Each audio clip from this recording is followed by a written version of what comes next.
गणपती बाप्पाच्या आगमनासाठी जशी आदल्या दिवशी आपण पूजेची तयारी करून ठेवतो, तसंच पंचखाद्यही आदल्या दिवशीच तयार करून ठेवता येतं.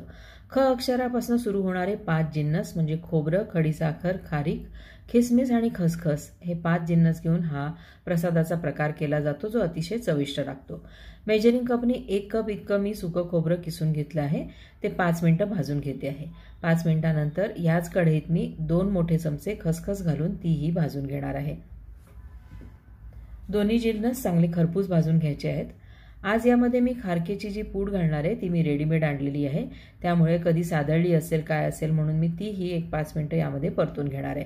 घरी करायचे असेल तर खारकेचे तुकडे करून ते तुम्ही तुपावर तळून किंवा नुसते भाजूनही खारकेची पूड करू शकता.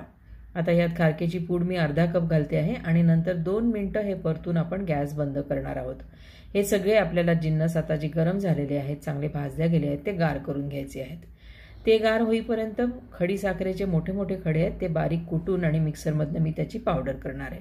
आता हे जिन्नस गार झाले आहे. यातच मी पाव कप इतकी पिठी साखर घालते आहे, खडीसाखरेची केलेली, आणि हे पुन्हा फिरवून घेणार आहे. साखर आपल्या आवडीप्रमाणे तुम्ही घालू शकता.